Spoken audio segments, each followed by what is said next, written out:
Welcome to First Presbyterian Church and our virtual TGIF recital series.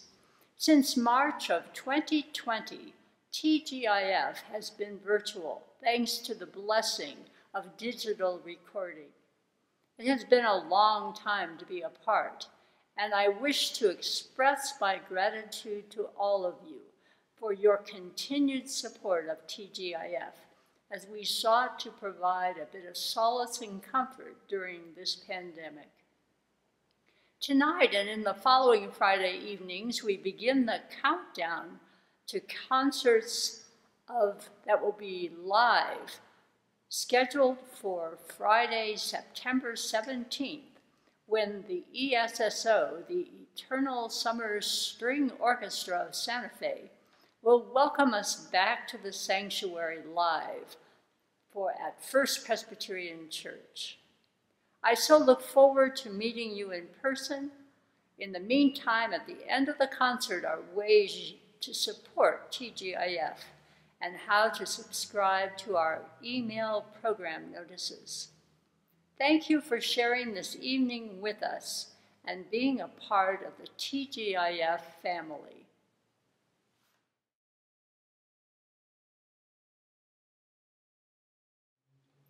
It's such a pleasure to be back on the Fisk organ here at First Presbyterian Church in Santa Fe. And my program today features music that is inspired by the Virgin Mary. We're going to start with the most recent piece on the program, composed in 2019 for a concert I was giving on a very large organ in Sweden. And to show how organists are always rooted in tradition, the composer, Margaret Sandresky, chose a very old devotional tune to the Virgin Mary, Maria Zart, Tender Mary. You'll hear the tune in 3 short movements, first in alternation between manuals, and second, you'll hear it on a solo reed stop with a very sparkling accompaniment, and of course the grand finale on full organ with the Maria Zart tune in the pedal.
Following that very contemporary work, we'll now hear the earliest published version of Maria Zart for organ.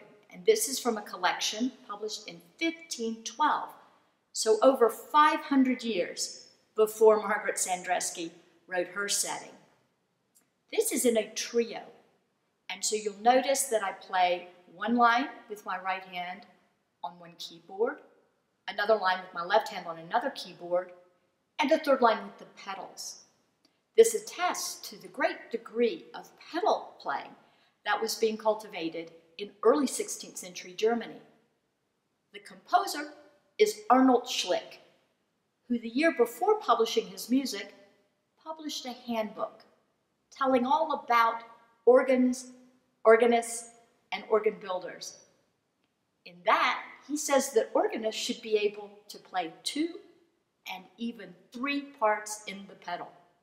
So, I think you can agree with me that heels were used before Bach.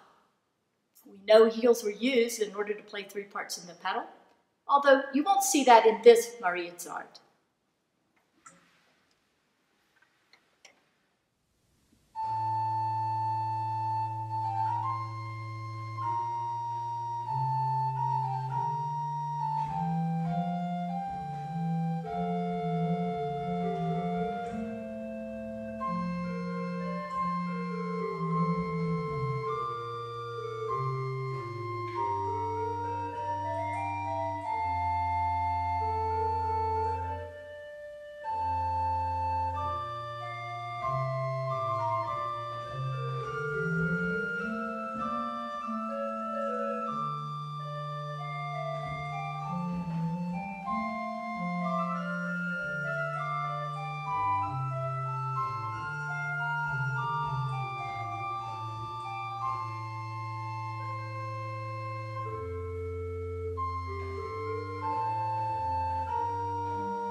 We'll end our exploration of Marian organ music with the Magnificat by the German composer Dieterich Buxtehude. The Magnificat is the canticle of Mary, her song of praise to God, thanking him for the honor he bestowed on his lowly handmaiden and also for his support of the people of Israel.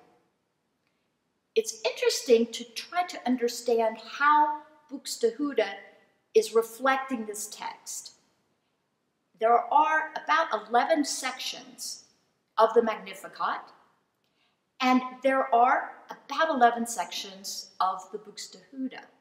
And you'll notice that sometimes he has a very free style, exploiting different figures, almost improvised, and these vary with contrapuntal sections where you have imitation, sort of little fugues in the piece. I've looked through it and tried to come up with correspondences, and all I can say is that I think each of us has to sort of bring into our own mind what might have been going on. There's a lot of contrast in the Magnificat of he has sent the rich away and fed the hungry, and he's pulled the mighty down. And you'll notice there are a number of up and downward motives throughout the piece. Another very interesting section is where there's just a single line that descends. And this may be Buxtehude's representation of the Holy Spirit coming down to earth through Mary to be born as Jesus. These are just some ideas. A wonderful piece fully exploits the resources of the Fisk organ here.